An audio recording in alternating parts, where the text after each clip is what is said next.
You didn't cry tears of joy at that ending. You cried tears of relief. There's a brutal difference between those two things, and that difference is exactly what nobody wants to admit after watching The Pursuit of Happyness. Because admitting it would mean admitting you just spent 2 hours inside a dystopian horror thriller, wrapped in a swelling score, golden cinematography, and Will Smith giving one of the most charismatic performances of his career. The system knows exactly what it's doing. And Hollywood knows exactly what it's doing. And you, without realizing it, sat on your couch and watched a 5-year-old child get psychologically dismantled while you wiped your face with your sleeve and called it inspiring. That needs to be said out loud. And today, here, I'm going to say it. I need you to take a breath before we go further, because what comes next is not an attack on Chris Gardner, the real man. It's not an attack on Will Smith, the director, or the writers. This is an analysis of what this film does to our heads, to our understanding of basic human dignity, to the way we accept watching a father and son sleep on the floor of a subway bathroom and call it a heroic journey. This is an analysis of how capitalism learned to make us applaud its own cruelty with tears in our eyes. So, settle in, because this is going to hurt. The Pursuit of Happyness was released in 2006 and grossed over $300 million worldwide. It was nominated for an Oscar. It received near universal critical praise. It's taught in business schools as an example of resilience and grit. Preachers reference it from the pulpit. Motivational speakers build entire keynotes around its scenes. It's considered, without a hint of irony, one of the most inspiring films in American cinema. And it's exactly that unanimous praise that tells me something is deeply wrong here. Because when a system finds a story that justifies its own cruelty, it embraces it completely. It puts it in theaters, it puts it on Sunday afternoon television, it puts it on every recommended viewing list teachers and pastors can find. And the result is that entire generations grow up with the quiet conviction that poverty is just a temporary stage for those with enough grit, that homelessness is a trial by fire, that watching your child suffer while you work for free for $1 billion corporation is a noble sacrifice in the name of success. That's not inspiration. That's propaganda. But before I prove every single one of those claims, I want you to understand something about the title itself.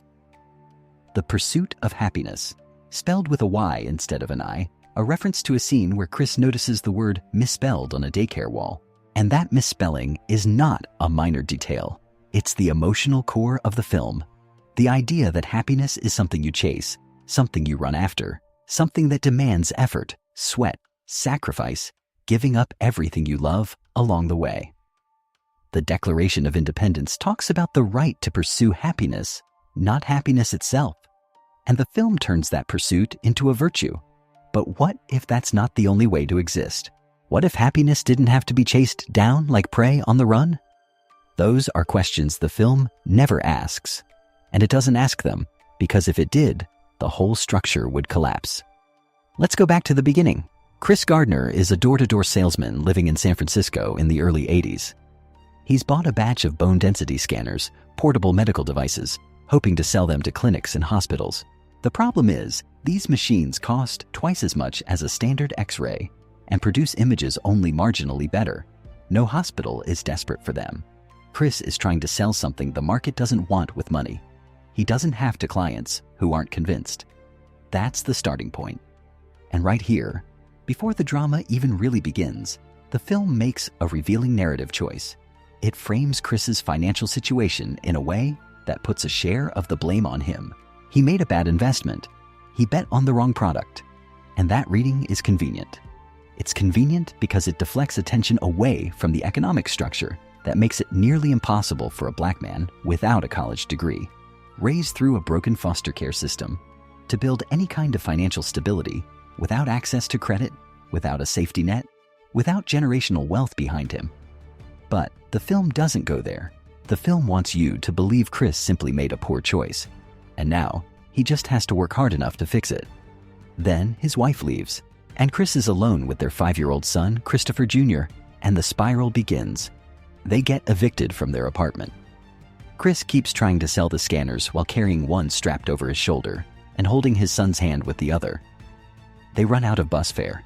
They start depending on homeless shelters to sleep at night. Every day is a new battle.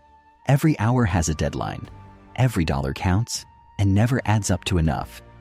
And the film shoots all of this in warm, soft light with a camera that treats its characters gently, with a score that knows exactly when to squeeze your heart. And you watch, and you feel it, and you care, because Chris Gardner is a father who loves his son with an intensity that hurts to witness, because Will Smith delivers a performance that goes beyond technique, one that feels like breathing, like a heartbeat, like real sweat. And because the child, played by Will Smith's own son, Jaden Smith, has a face that's impossible not to love. That love is real. That journey is devastating. The problem isn't what the film shows you.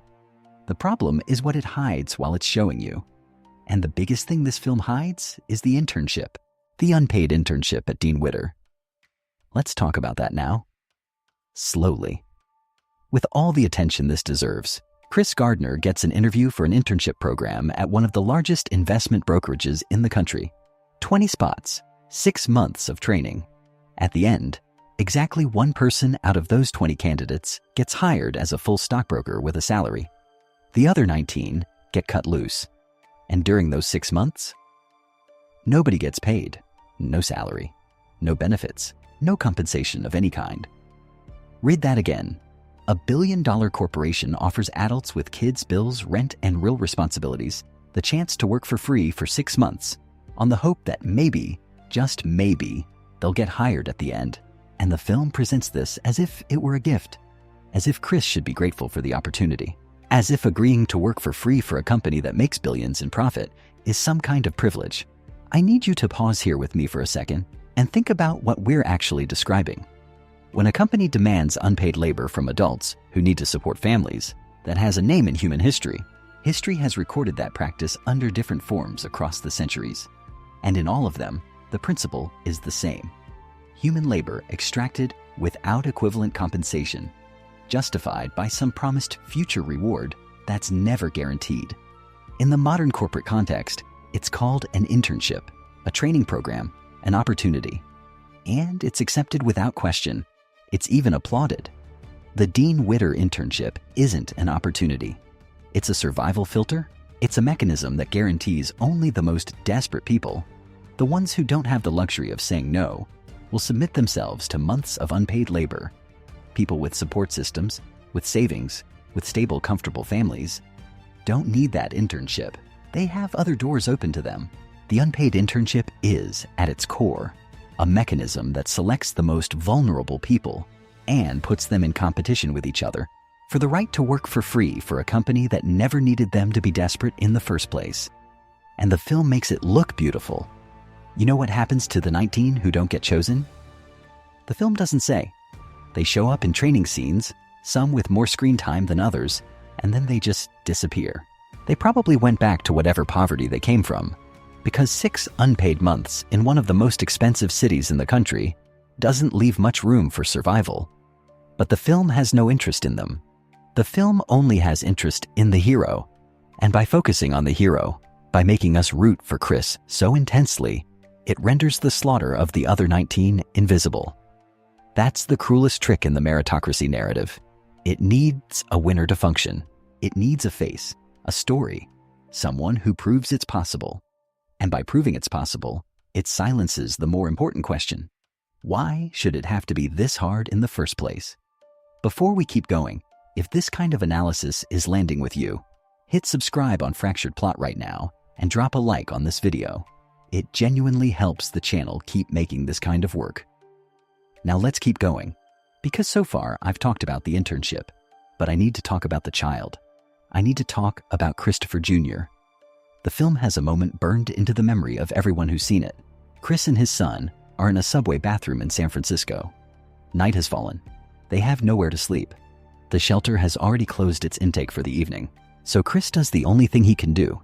He sits on the floor of a public bathroom, pulls his son onto his lap, holds the door handle shut while someone outside bangs on it trying to get in, and invents a story about dinosaurs to convince the boy they're hiding in a magical cave. The film shoots this scene with tenderness, with delicacy, as if it were a moment of pure paternal connection, of creativity in the face of hardship, of love transcending poverty. And it is all of that. And at the same time, it's the absolute peak of terror. Because Christopher Jr. is 5 years old. And at 5, you don't fully understand what's happening, but your nervous system understands. Your body understands. When food doesn't show up reliably, a child's body shifts into alarm mode. When the floor you sleep on changes every night, when your father's face is permanently tense even when he smiles at you, when you go to school not knowing if you'll be sleeping in the same place that night. A child's body registers every one of those signals as a threat. The neuroscience of childhood trauma is a field of research that, over the past 30 years, has completely changed how we understand human development.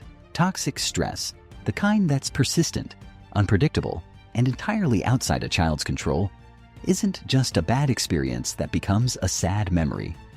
It physically alters the architecture of a developing brain.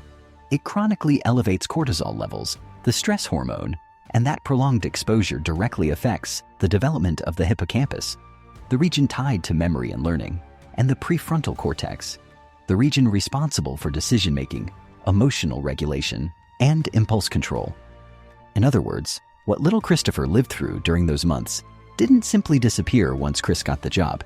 It got installed, wired into that boy's nervous system as code that will keep running in the background for the rest of his life. Research on adverse childhood experiences consistently shows that kids exposed to housing instability, food insecurity, and severe financial stress carry significantly higher rates of mental health struggles into adulthood, more difficulty with relationships, more risk-taking behavior. That's not destiny. It's not inevitable. Resilience exists. Treatment exists. Healing is possible. But it's a lot harder.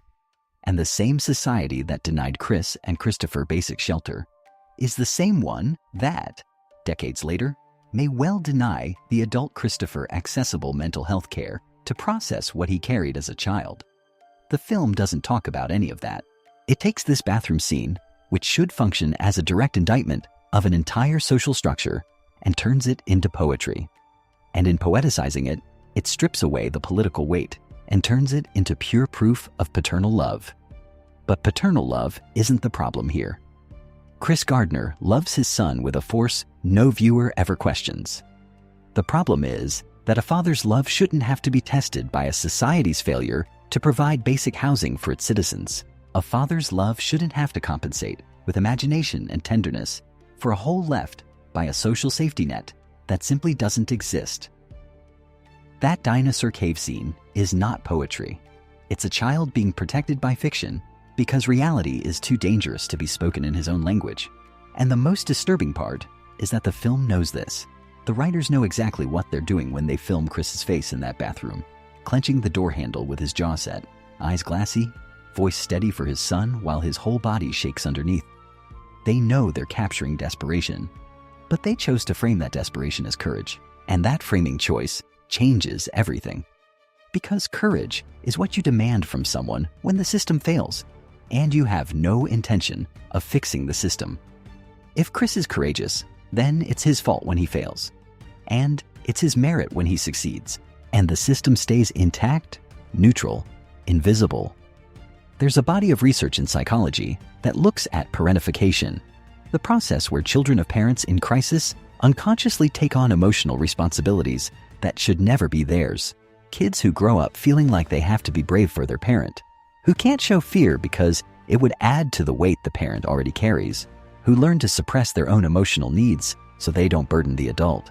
There are moments in this film where you see Christopher Jr. look at his father with a seriousness, a stillness that isn't natural for a 5-year-old, a stillness the film frames as sweet admiration, as father-son closeness. And the admiration is real. But embedded in that stillness is also an adaptation that should never have been necessary. A child learning, before he can even write his own name, that the world can collapse at any moment. When Chris finally gets hired and breaks down crying on the street, and the audience cries right along with him, part of that relief we feel is relief that this little boy gets to be a child again, that the constant alert state can finally ease, that there'll be food, there'll be shelter, there'll be a routine that doesn't shift every single night. That relief is genuine, and that relief is proof that you, the viewer, recognized on some level that this little boy was suffering, And if you recognize that, then the question that needs asking is, why didn't the society inside this film recognize it? Why did a child have to hit the absolute bottom before the system offered him anything resembling stability? The answer is that the system was never built to recognize it. The system was built to manage misery, not eliminate it. There's another dimension to this film that almost never gets talked about, and I'd argue it's the most disturbing one of all. Chris Gardner is a black man. That's not a side detail. It's central to understanding what this film is actually telling us. San Francisco in the 80s is a city where racial inequality is structural and visible. Access to credit, to housing markets, to the professional networks that open doors, all of those resources are distributed deeply unevenly along racial lines. Chris Gardner isn't just fighting poverty. He's fighting poverty within a social context shaped by historical mechanisms of racial inequality. And the film makes a very specific narrative choice here. It never denies Chris's race, but it also never names it as a structural factor. The story is told as if the barriers Chris faces were universal barriers of poverty, not barriers that race specifically amplifies in documented, measurable ways. That's not an accident. That's strategy. Because a film that names structural racism as a co-author of Chris's situation is a film pointing at systems, not just individuals, and narratives that point at systems are a lot harder to sell as motivational content. So the film makes Chris universal by reducing him to just a poor man with grit, and in doing that, it erases the additional weight a black man carries through every single one of these battles. And here the cruelty deepens, because by turning Chris into a universal icon of triumph, the film gets weaponized as an argument against policies addressing racial inequity, against any kind of collective correction for historical injustice. Look at Chris Gardner. He made it with no help from the government. So why do you need a policy for that? It's a trap. A real man with a real story whose real suffering gets turned into a rhetorical weapon against the very policies that could have prevented that suffering in the first place. There's a scene where Chris spends the night in jail over unpaid parking tickets. He's released early in the morning and has to head straight to a job interview at Dean Witter. He goes anyway, wearing the same clothes he was arrested in, with paint still on his hands from trying to fix up his apartment before getting evicted. And the interviewer receives him just like that. And Chris, with the brilliance that defines his character, redirects the focus from his appearance to the depth of his thinking, answers financial questions with impressive precision, and lands the spot in the internship program. The film uses this scene as proof that real talent can overcome any obstacle, and it's a genuinely moving scene. But think about what it's also saying, that for a black man with no money to get into an internship program at an investment firm, he has to be so exceptionally talented that a senior interviewer is willing to ignore his entire appearance, every convention, and bet on him based on a few sharp answers during a few minutes of conversation. Chris didn't just need to be good, he needed to be extraordinary. He needed to be so good he could overcome every structural disadvantage in society puts in front of a man in his position. And he was. And it worked this one time, for this one man, in this one room, with this one interviewer who happened to be paying close enough attention. But what about the people who are just good? Who are competent, dedicated, smart, but not exceptionally brilliant in a way that makes an interviewer forget every convention in the room? Where do they fit into this story? They get left out. Like always. Merit, the way the system actually distributes it, isn't a ladder anyone can climb with enough effort. It's an escalator that only runs for people who already started a few floors up. And exceptional brilliance under impossible pressure is one of the most exclusionary requirements a system can demand. Because by definition, most people, no matter how hard they work, will never clear that bar. If this analysis is making you rethink something you used to take for granted, that's exactly what Fractured Plot is here for. Subscribe if you haven't yet, and let me know in the comments what you think. Now, let's get to the heart of where this all lands, because there's a scene that sums up everything we've discussed here, and it's the one the film uses as its biggest emotional weapon. Chris and Christopher spend time in homeless shelters across several stretches of this film, and those shelters are shown with long lines, limited beds, small and large humiliations. At one point, Chris has to leave work early just to secure a spot in the shelter line before the beds run out. That sprint from the Dean Witter office straight to the shelter line, briefcase in one hand, son slung over his shoulder, is one of the most viscerally upsetting moments in the entire movie. And what that sprint reveals is the absurdity of the whole system laid completely bare. A man working at one of the largest brokerage firms in the world, in one of the wealthiest cities in the world, can't afford rent and has to race to compete for a free bed in a charity shelter. That absurdity should be unacceptable. It should be a public scandal. It should be the kind of situation that makes a society stop and say, something is fundamentally broken here, but the film doesn't let us stop. It keeps us moving in suspense, running alongside Chris. And by keeping us running, it stops us from ever asking why the running has to happen at all. The narrative speed of this film, its urgency, its breathless pacing in certain stretches, is itself an ideological tool. You can't question a system while you're sprinting alongside a character trying to survive it. That's well-crafted cinema in service of a very specific worldview. Let's talk about the ending now, the one that makes everyone cry. Chris Gardner gets hired, his coworkers applaud, he breaks down crying on the street, and you cry right along with him. And that applause in the office is presented as the natural conclusion of a heroic journey. Emotionally, within the logic of the film, it is. Chris suffered. Chris persisted. Chris won. We want him to win. We need him to win. But what that applause doesn't tell you is that the other 19 candidates went home that day without a job, that the system that just embraced Chris kept right on functioning exactly the same way, selecting the next batch of desperate people to work for free on the hope of one open seat. That the absence of a safety net that pushed Chris to his breaking point keeps pushing other people every single day. That housing insecurity, the affordability crisis, precarious work, none of that got touched by Chris's individual victory. Chris's victory is real, and the system stays exactly intact. That's what separates a genuine story of hope from a propaganda narrative dressed up as one. A genuine story of hope says, this person found a way out, and now we need that way out to exist for everyone. The propaganda narrative says, this person found a way out. Therefore, ways out exist. Therefore, the system works. Therefore, anyone who didn't find their way out simply didn't try hard enough. The pursuit of happiness is propaganda dressed in extraordinarily high-quality emotion. And I'm not saying any of this to diminish the real suffering of the man who actually lived this story. Chris Gardner's suffering was real. The struggle was real. The victory was real. What isn't real is the conclusion the film wants you to draw from his story. The conclusion that the system can be beaten by anyone with enough determination. Because for every Chris Gardner, there are thousands of people just as determined, just as talented, just as loving toward their kids who didn't make it. Who got cut not for lack of merit, but for lack of luck, lack of connections, lack of timing, lack of any of the factors the meritocracy narrative refuses to acknowledge.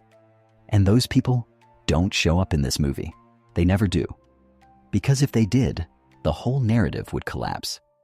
Chris Gardner isn't escaping the system by becoming a stockbroker. He's being absorbed into a higher tier of the exact same system. The American financial market of the 80s is one of the great wealth concentration machines in history. And it didn't get gentler in the decades that followed. The very institutions Chris is about to join are the same ones that, in the decades that follow, will play a central role in financial crises that wipe out the savings and jobs of millions of working-class families. The 2008 crash isn't fiction. It's recent history, and it was fueled by exactly the kind of market where Chris Gardner found his salvation. The same instruments, the same incentive structures, the same logic of extracting value from people who can least afford to lose it. The film frames that absorption as victory. But what it's actually showing us, without meaning to, is that the prize for surviving the meat grinder is a job working the meat grinder. Chris will spend his career on the phone convincing middle-class families to put their savings into products that generate commission for him and for the firm. That work isn't inherently evil. But it's also by no honest measure the opposite of the system that pushed him onto the street in the first place. It's the same system, with Chris now standing on the inside of the glass instead of outside it. The final scene shows Chris walking through San Francisco's financial district, smiling, free, victorious. The camera follows him with something close to reverence, and in that same moment, the real Chris Gardner appears walking beside Will Smith in a quiet cameo, almost a testimony. That's me. That's my triumph. And you watch that scene and think, yes, he made it. And then you feel that relief I mentioned at the very beginning, and the credits roll, and the theater lights come up, and you go home, and the shelter stays full, and the unpaid internship stays exactly where it was. And somewhere in that exact moment, while you're closing the app or walking out of the theater, there's a father with a kid trying to get into a shelter line before the beds run out. No score swelling underneath them, no camera capturing it, no Will Smith to put a face on their desperation, just a man and a child and a system that was never built for either of them. That father doesn't get a movie because his story doesn't end in triumph. Or maybe it does, but in a way too ordinary, too unglamorous for anyone to buy a ticket to see. An ending made of plain survival, of daily struggle with no grand payoff, of love that never becomes a motivational quote. And the difference between the Chris Gardner in this film and that invisible father isn't grit. It isn't determination. It isn't the intensity of love for their kids.